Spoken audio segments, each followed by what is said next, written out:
Holding $100 million winning lottery ticket changes you. It makes your chest tight, your hands sweat, and your mind race with visions of a life where you never have to worry about a single bill ever again. But walking into your own house 2 hours early and hearing your husband casually planning your murder, that changes your soul. I stood frozen in our cramped, dim foyer, clutching the crumpled piece of paper that was supposed to secure our entire future. Listening to the man I loved tell someone else exactly how he was going to bleed me dry. He didn't know I was rich. He didn't know I had just spent the morning with a luxury asset lawyer. And he definitely didn't know he was already dead to me. He was too busy laughing on the phone, mapping out a tragic accident at a measly $500,000 insurance policy. They didn't even realize they were trying to kill a woman holding 100 times that amount. Before we dive into how I used my new fortune to turn his little game into an absolute nightmare, I have to know, where in the world are you watching from today? Drop your country in the comments below, and don't forget to subscribe, because tomorrow's story is one you absolutely need to hear. My name is Maya, and before my life turned into a psychological thriller, I was just a regular 32-year-old woman, grinding through the brutal corporate landscape of Seattle. I am a senior structural engineer, which basically means my entire existence revolved around blue jeans, steel-toed boots, high-visibility vests, and managing chaotic, dangerous commercial construction sites. It was a high-stress, high-stakes job that paid well, but it completely drained me. I worked 60, sometimes 70 hours a week, coming home with dirt under my fingernails, a dirty lower back, and a mind too fried to do anything but collapse onto the sofa. And then there was my husband, David. We had been married for 7 long years, and looking back, the red flags weren't just waving, they were practically screaming. When we first met in college, David was this charismatic, brooding artistic type. He called himself a freelance graphic designer, a title he clung to for nearly a decade, despite the fact that he barely made enough money to cover his own phone bill. In the beginning, I found his passion romantic. I was the practical, grounded one with a steady engineering career, and he was the visionary. I told myself that marriage was about partnership, about lifting each other up during different seasons of life. But David's creative struggle season turned into a permanent lifestyle. Eventually, I became the sole breadwinner, bearing the entire financial weight of our household on my shoulders. We lived in a cramped, outdated, drafty 2-bedroom apartment in a neighborhood that was just a little too sketchy to feel safe at night. Every single month was an exhausting battle of budgeting and financial anxiety. I would sit at the kitchen table, staring at spreadsheets, trying to figure out how to stretch my paycheck to cover rent, utilities, student loans, and groceries. If I wanted to treat myself to a new pair of work shoes because mine were literally rotting off my feet, David would sigh, shake his head, and passive-aggressively complain that we just didn't have the room in our budget for luxury shopping. Yet, by some financial miracle, David always managed to find money for his own desires. There was always cash in our joint account for his top-of-the-line camera lenses, his premium design software subscriptions, and his annual boys' trips to Las Vegas or Cabo. Whenever I questioned him about it, he would gaslight me completely. He'd look at me with those puppy dog eyes and say, "Maya, these are investments in my business. I need to network. I need to look professional if I'm ever going to land the big clients. Don't you believe in me?" Because I loved him, and because I desperately wanted to believe my marriage wasn't a mistake, I blinded myself to the glaring imbalance. I excused his laziness as depression. I excused his selfishness as artistic temperament. I swallowed my resentment, hid my exhaustion, and kept pulling double shifts at the construction sites. I convinced myself that if I just worked a little harder, if we could just get over the next financial hump, David would finally step up and we would be happy. Then came a rainy Tuesday afternoon that fractured reality forever. I was driving home after a grueling 14-hour shift. The rain was coming down in sheets, visibility was terrible, and I was so tired my eyelids felt like lead. I pulled into a greasy, neon-lit gas station just off the highway to grab a bottle of water and a cheap energy drink to keep myself awake for the drive home. As I stood at the checkout counter, staring at the lottery display, a strange, overwhelming impulse washed over me. I am not a gambler. I don't believe in luck. I believe in math, physics, and structural integrity. But something deeply intuitive inside me just pushed me to buy a single Powerball ticket. I handed the clerk a $2 bill, shoved the ticket into my coat pocket, and forgot all about it. I didn't even check the drawing that night. It wasn't until the next evening, while David was out networking at a local bar, that I remembered the ticket crumpled in my purse. I pulled up the winning numbers on my phone, casual and completely detached. 5, 11, 22, 38, 64. And the Powerball was 15. I looked down at the ticket in my hand. 5, 11, 22, 38, 64. Powerball, 15. The silence in the room became absolute. I didn't scream, I didn't jump up and down. My entire body went completely numb, and my hands started shaking so violently I almost dropped the phone. $100 million. The lump sum, even after taxes, was an astronomical, incomprehensible fortune. I checked the numbers 10 times, then 20 times. I refreshed the website. I verified the date. It was real. I was looking at a piece of paper that could instantly erase every worry, buy us a mansion, and ensure we never had to stress again. My immediate instinct was to wait by the front door, burst into tears, and throw the ticket in David's face the moment he walked in, screaming that we were finally free. But as I sat there in the quiet apartment, a weird protective chill crept down my spine. A voice in the back of my mind told me to pause, to breathe, to protect myself first. I decided right then to keep the news to myself for just 24 hours. I would consult a professional asset lawyer the next morning to figure out how to claim the money anonymously through a trust, protect the lump sum, and then surprise David with a grand, life-changing reveal. I tucked the ticket into the deepest zippered pocket of my winter coat, went to bed, and pretended to sleep next to a man I thought was my partner for life. The next morning, I woke up before the alarm even went off. My heart was pounding against my ribs like a trapped bird. I looked over at David, who was dead to the world, snoring softly with his arm draped over a pillow. For a fleeting second, I felt a rush of overwhelming affection. I thought about how his face would look when I told him he never had to worry about money again. How the heavy cloud of his unfulfilled career would finally lift. I silently slipped out of bed, careful not to wake him, and got dressed. Instead of putting on my usual mud-stained work boots and safety vest, I put on a tailored black blazer and slacks. I called into work, using one of my rare sick days, telling my project manager that I had a severe migraine. Then I drove downtown, to the heart of Seattle's financial district. My appointment was with Arthur Vance, a legendary asset protection attorney, whose retainer fee alone usually cost more than my entire monthly salary.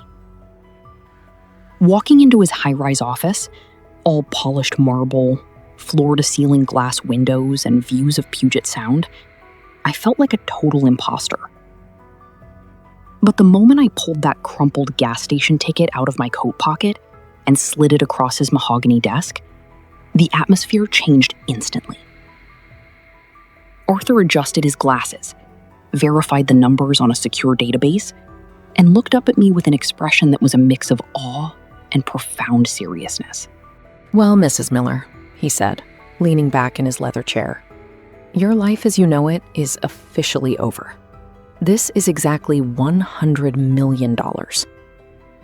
We spent the next 3 hours mapping out the legal framework.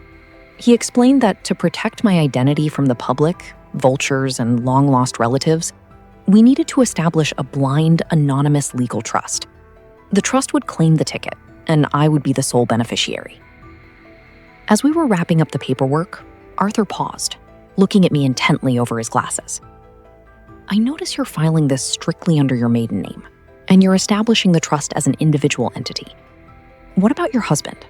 Do you want his name on the primary beneficiary clause? I smiled, my heart warm. No, I want to surprise him tonight. We'll adjust the legalities later. I want to be the one to give him the news. Arthur's face darkened slightly, a look of seasoned skepticism crossing his features.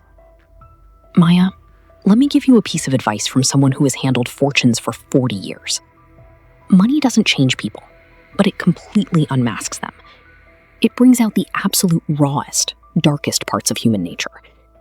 Even the people you think you know inside and out, the people you sleep next to every night, they change when 9 figures are on the table. Keep this completely confidential until this trust is fully executed and locked down. Don't breathe a word to anyone.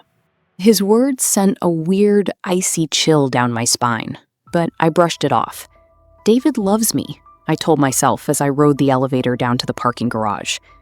We've struggled together. He's going to be ecstatic. By the time I got back into my car, it was around 1:45 p.m.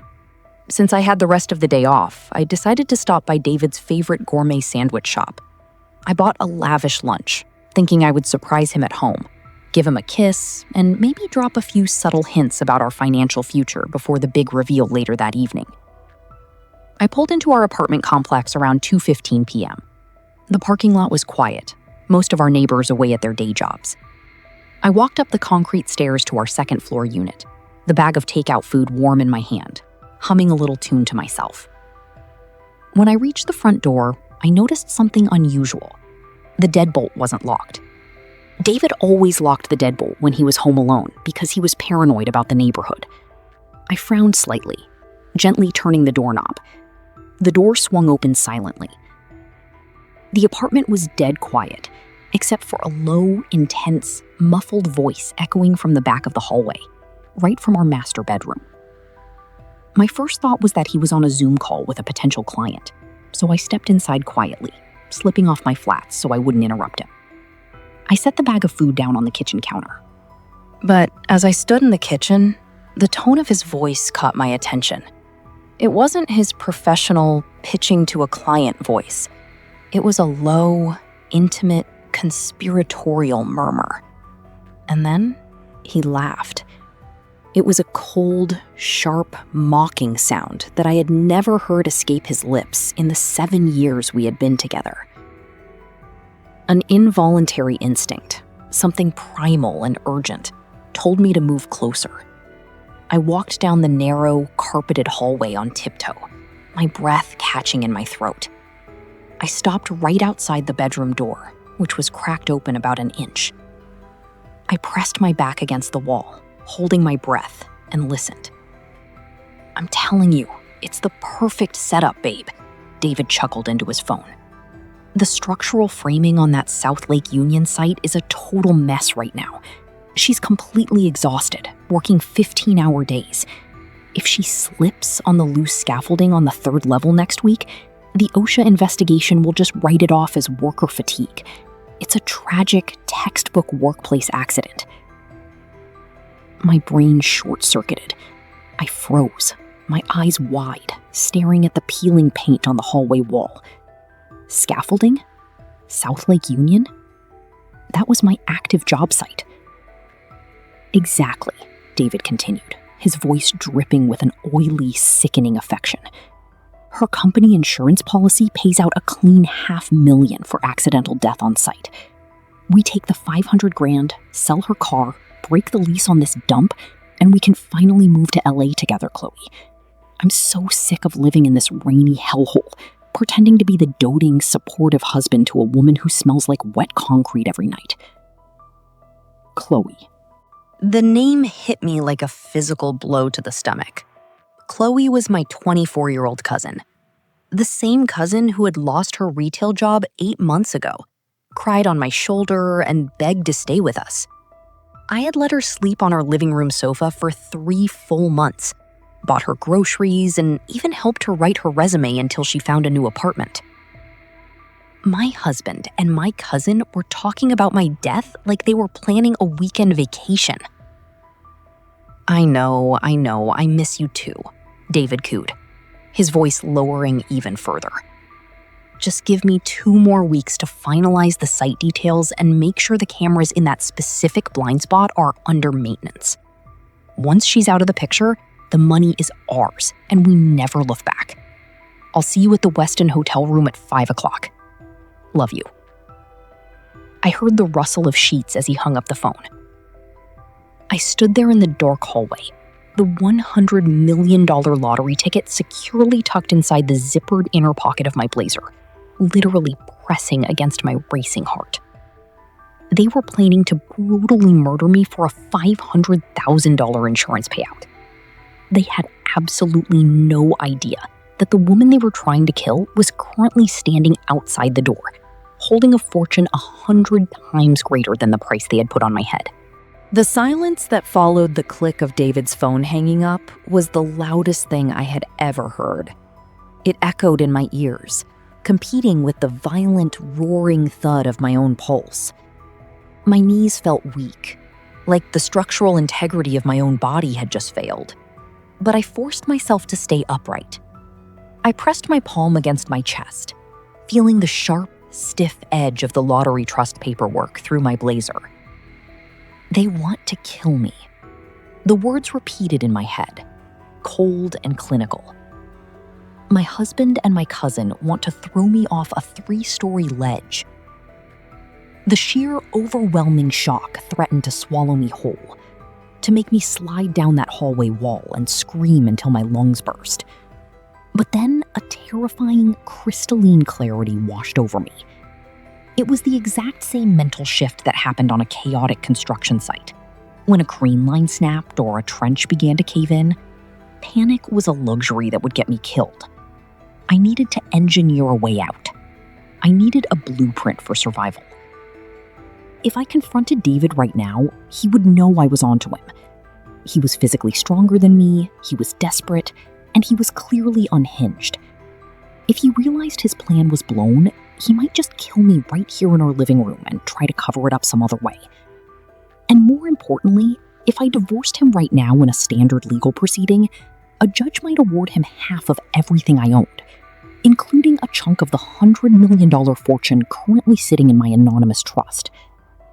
I was not going to let a man who planned my murder walk away with $50 million. I wasn't going to let him walk away with a single cent. I looked down at the floor. My feet were bare. My flats were still sitting by the front door. I carefully, agonizingly took one backward step at a time, keeping my eyes glued to the crack in the bedroom door. Every tiny creak of the floorboards sounded like a gunshot in my mind, but David was too busy whistling a cheerful tune in the bedroom to notice. He was literally whistling while visualizing my funeral. I reached the kitchen, picked up the warm bag of gourmet sandwiches I had bought to celebrate our future, and quietly let myself out the front door. I pulled it shut until the latch clicked softly, then crept down the concrete stairs in my socks. I didn't breathe until I was safely locked inside my SUV. I threw the sandwiches into the passenger seat, put my shoes back on with trembling hands, and gripped the steering wheel so hard my knuckles turned white. The hot tears finally came, spilling over my eyelashes and burning my cheeks. The betrayal was a physical ache in my chest. 7 years. 7 years of working myself to the bone, of apologizing for being too tired, of funding his lazy lifestyle, of treating Chloe like a younger sister. All of it had been a setup for a slaughter. I wiped my face aggressively with the sleeve of my blazer. No more crying, I told myself, staring at my reflection in the rearview mirror. Get even. I pulled my phone out and drafted a text to David, keeping my tone perfectly normal, practicing the ultimate act of psychological camouflage. Hey babe, got slammed with a surprise structural audit at the South Lake Union site. Gonna be stuck here super late tonight doing paperwork. Eat dinner without me, don't wait up. I hit send. My stomach turned when his reply bounced back less than 60 seconds later. Oh no, that sucks, honey. Make sure you take breaks and watch your step on those high ledges, okay? You know how worried I get about you. Take your time. I'll just grab a bite here. Miss you. Kiss emoji, kiss emoji. Watch your step on those high ledges. The absolute psychopathic malice disguised as marital concern made me shudder. He wasn't just waiting for an accident. He was actively setting up the mental framework for everyone around me to remember how concerned he always was about my safety. I didn't waste another second. I drove straight back downtown, but not to Arthur Vance's office. I needed a different kind of professional. I pulled up outside a modest, unpretentious brick building on the edge of the city and walked into the offices of Vanguard Investigations. The man who met me in the private consultation room looked like a retired detective, because he was one. His name was Marcus Vance, no relation to my lawyer, just a coincidence that felt like destiny. He had tired eyes, a salt and pepper beard, and a calm, unbothered demeanor that instantly made me feel safer. I sat down, opened my mouth, and let the entire story pour out. I told him about the phone call, the scaffolding, my cousin Chloe, and the life insurance policy. The only thing I withheld was the lottery ticket. As far as Marcus knew, I was just a terrified wife trying to prove her husband was a murderous fraud. Marcus listened without interrupting, his pen scratching against a yellow legal pad. When he finished, he leaned back and sighed. "Mrs. Miller, I wish I could tell you this is the first time I've heard a story like this. But greed does crazy things to people. If what you heard is true, we aren't just talking about an affair anymore. We're talking about conspiracy to commit murder. But right now, it's your word against his.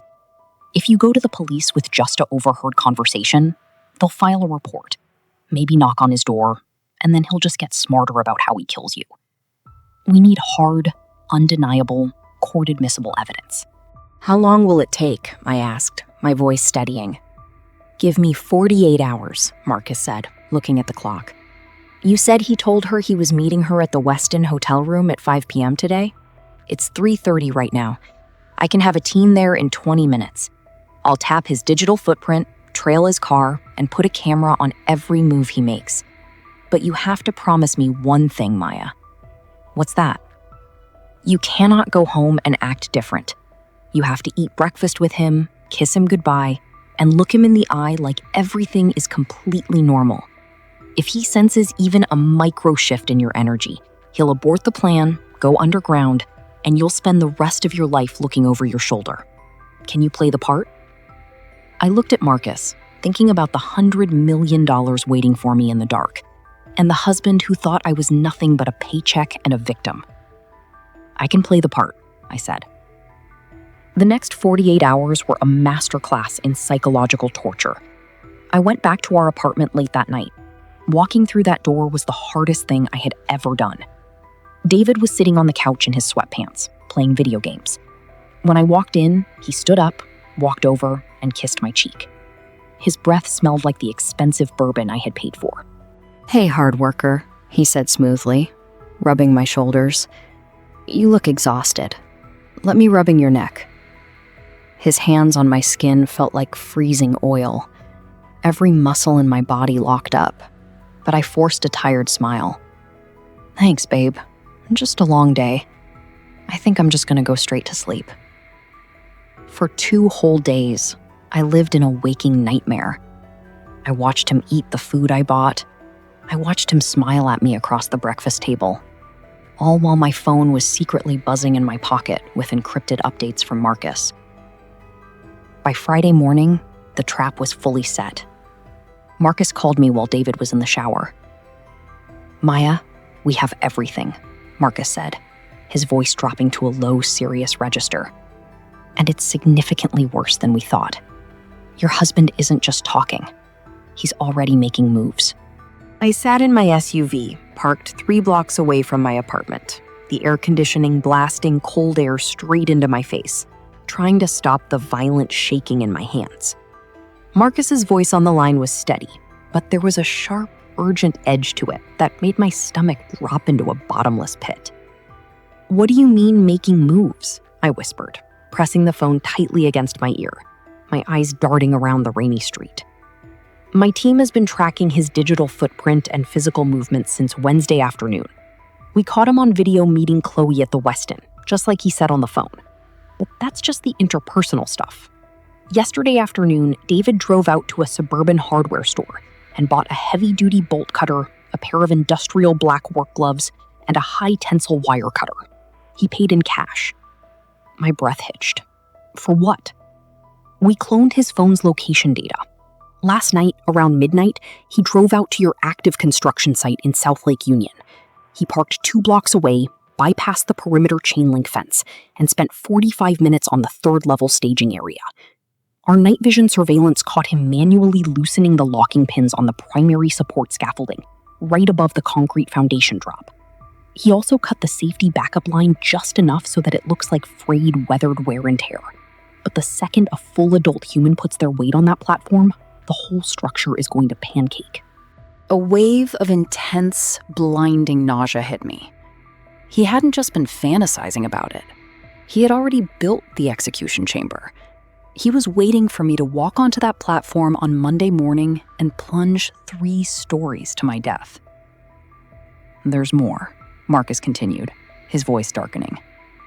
We tracked a hidden secondary bank account under a Shell LLC name that David opened 6 months ago.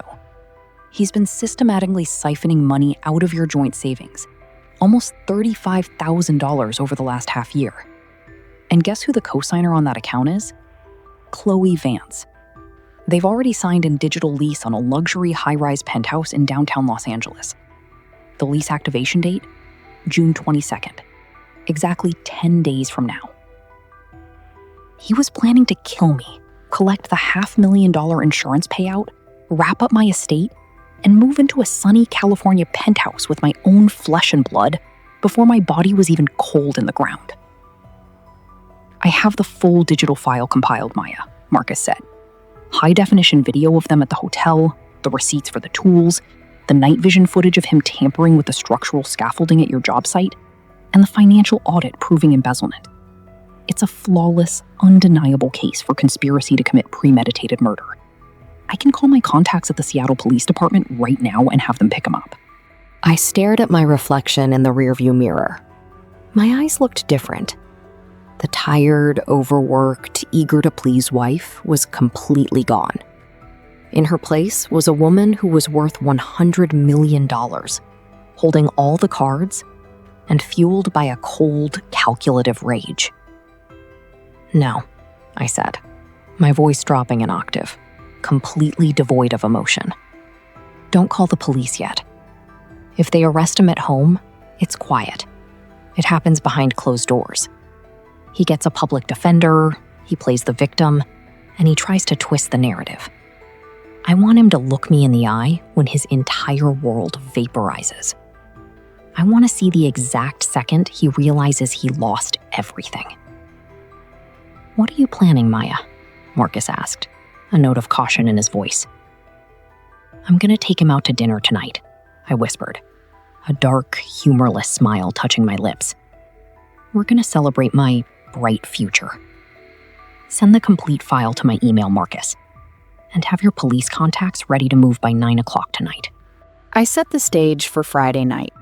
I told David we were going to celebrate a huge promotion I just got at work. I booked a private dining room at El Gaucho, the most expensive steakhouse in the city. I wanted it private, not to protect his dignity, but to ensure he couldn't cause a public scene or run away before I was completely finished with him. David showed up looking incredibly smug. He was wearing a designer suit that I had bought him for our anniversary, smelling of expensive cologne, completely unaware that his entire world was hanging by a thread. He genuinely thought he was celebrating the prelude to my demise. He thought this dinner was the final lap before he inherited my life insurance policy and skipped town to Los Angeles with Chloe. To your bright future, beautiful, David said, a handsome, deceptive smile plastered across his face as he raised his glass of champagne. The crystal clinked in the quiet room. To our futures, I corrected him, my voice dead calm. I looked him dead in the eye and took a slow sip. Separately. The smile froze on his face. He let out an awkward, nervous chuckle, lowering his glass. What do you mean by that, honey? Are you joking? I didn't say a word. The silence in the private room became heavy and suffocating. I reached into my leather tote bag, pulled out a thick, heavy manila folder, and slid it across the white tablecloth. It landed right between his champagne flute and his plate. David frowned, his brow furrowing as he looked from the folder to me. "What's this? Is this part of the promotion?" "Open it," I said. He opened the folder. The first page was a stack of high-resolution, crystal-clear photos of him and Chloe entering the Westin hotel room, holding hands, kissing in the elevator. The color immediately started to drain from his face. "Maya, this isn't what it looks like," he stammered, his voice instantly losing its smooth confidence. His hands started shaking violently as he tried to flip the page. "This is a misunderstanding. Chloe was having a hard time, and I was just—" "Flip the page, David," I interrupted, my voice cutting through the air like a razor blade. He turned the page. Next were the bank statements from his secret shell company, detailing every single dollar he had embezzled from our joint account to fund his future penthouse lifestyle in LA. He choked on his own saliva, coughing violently, his chest heaving. "Maya, please, let me explain." "Keep flipping." When he turned to the third section, his eyes almost popped out of his skull. There they were. The night vision surveillance photos of him at my South Lake Union construction site at midnight, holding bolt cutters and manually loosening the locking pins on the third-level scaffolding platform. Right next to the photos were the printed transcripts of his encrypted text messages to Chloe, detailing exactly how I was gonna slip and die on Monday morning. David looked like a ghost. He looked physically sick, his jaw slack, the skin around his eyes tightening with pure, unadulterated terror. He knew he wasn't just caught in an affair. He knew he was caught in a capital crime. Suddenly, he stood up so fast his chair scraped loudly against the hardwood floor. He dropped to his knees right there on the carpet, reaching out to grab the hem of my blazer, weeping openly. "Maya, please. My God, please. I lost my mind, I swear. I was stressed. I was desperate. Chloe manipulated me. I love you, Maya. Please don't do this. Don't ruin my life. We can go to counseling. We can fix this." I pulled my clothing out of his grasp, looking down at him with nothing but absolute disgust. "Your life is already ruined, David. You built my execution chamber, and now you're begging for mercy? Look at the very last page in that folder." With trembling, sweaty hands, he crawled back up to the table and flipped to the final sheet of paper. It wasn't a police report. It was a certified legal copy of my $100 million Powerball lottery payout, alongside a fully executed set of divorce papers. He stared at the numbers. $100 million. He looked at the date. The ticket had been bought before he went to tamper with the scaffolding. $100 million? He whispered, his voice cracking into a high-pitched squeak. He looked up at me, his eyes wide with a horrific realization. You won the lottery?" "I did," I whispered, leaning over the table, getting close enough to see the sweat dripping down his forehead. "If you had actually loved me, if you had just been a decent human being for one more day, this would have been your money too. We would have been set for life. But you were greedy for a measly $500,000. So now, you get absolutely nothing." At that exact moment, the heavy oak door of the private dining room swung open. It wasn't the waiter bringing our steaks. It was 2 uniformed Seattle Police Department officers and 2 plainclothes detectives. The lead detective looked down at David, who was still practically groveling on the floor, surrounded by photos of his own crimes. "David Miller?" the detective asked, his voice echoing off the walls. "You're under arrest for conspiracy to commit first-degree premeditated murder and reckless endangerment." David screamed, a high, pathetic, desperate sound, as the officers grabbed his arms, hauled him off his knees, and forced his hands behind his back. The metal handcuffs clicked into place with a definitive heavy snap. He looked back at me, tears and sweat smearing his face, begging me to say something, to stop them, to use my new millions to bail him out. I didn't even blink. I just sat there, casually taking another sip of my champagne, watching the man who tried to orchestrate my death get dragged out of the restaurant in absolute disgrace. Every wealthy diner in the main room stopped eating to watch him sob as they escorted him out to a waiting police cruiser. But I wasn't done. The next morning, my revenge moved to my cousin Chloe. While David was sitting in a holding cell, I used a tiny fraction of my lottery winnings to execute a flawless surgical strike on her life. First, I called the landlord of her new apartment building. I found out she was 3 days late on her rent. Instead of letting her get a standard eviction warning, I literally bought the entire apartment building through a property management LLC, effective immediately. Then, I had my legal team serve her with an immediate lease termination notice for violating the building's moral turpitude clause, based on the pending criminal investigation. She was forced onto the street by noon. Next, I compiled the entire digital file Marcus had gathered. The hotel videos, the texts where she cheered David on to kill me, and the financial statements proving she helped steal my money. I didn't just send it to the police. I uploaded the entire folder to a secure cloud drive and emailed the link to our entire extended family, from my parents to our most distant aunts and uncles. By 2 p.m., Chloe's phone was blowing up with texts from her own parents disowning her. To top it off, I sent the file directly to the HR department of the high-end boutique where she worked as a stylist. She was fired via email before she could even finish packing her bags from her apartment. Within 24 hours, Chloe went from planning a luxury life in a Los Angeles penthouse to being homeless, jobless, completely blacklisted by her family, and facing potential accessory to murder charges. Karma didn't just come for them. I bankrolled its arrival. With David behind bars awaiting trial, and the divorce finalized in record time due to the overwhelming evidence, I felt an incredible weight lift off my shoulders. I quit my engineering job, bought a beautiful, heavily secured coastal estate overlooking the Pacific Ocean, and finally started living for myself. 6 months later, I decided to celebrate my new freedom by doing something I'd always wanted to do. I took a premium DNA genealogy test to learn more about my maternal lineage, since I had permanently cut off my cousin Chloe's side of the family. When the email notification popped up saying my results were ready, I opened the secure portal, expecting nothing more than a neat pie chart of European ancestry. But as I scrolled down to the immediate family matches tab, my breath caught violently in my throat. Right there, at the top of the list, under an undeniable 99.9% genetic match, was a name that made my blood run cold. It wasn't a long-lost aunt or a secret sibling from my parents.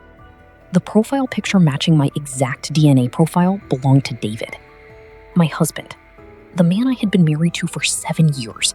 The man who had actively tried to plunge me to my death was actually my biological twin brother, separated from me at birth and adopted into a completely different family across the state. Our entire marriage had been a horrific, accidental cosmic lie. The universe hadn't just saved my life from a greedy murderer, it had violently shattered an illusion, revealing that my greatest enemy shared the exact same blood running through my veins. I stared at the glowing laptop screen for what felt like hours, the digital confirmation of our shared DNA burning into my retinas. David wasn't just my ex-husband.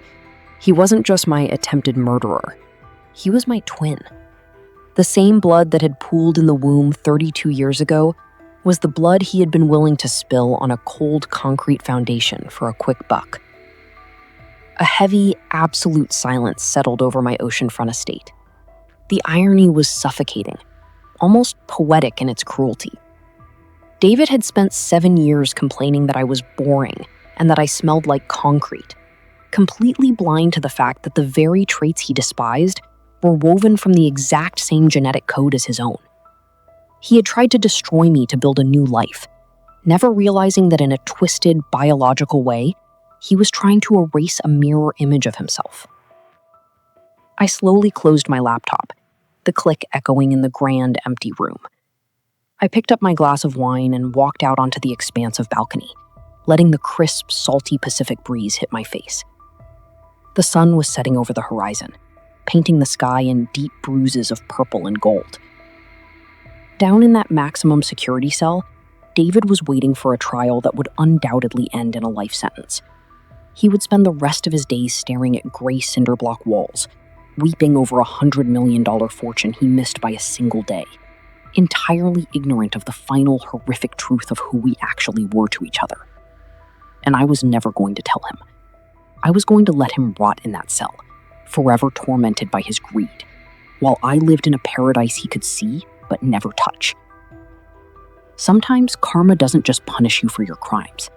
Sometimes it pulls back the curtain of your entire existence and reveals that the monster you tried to destroy was the closest thing to you in the world. But as I took a slow sip of my wine and watched the tide pull away from the shore, I realized one thing with absolute certainty.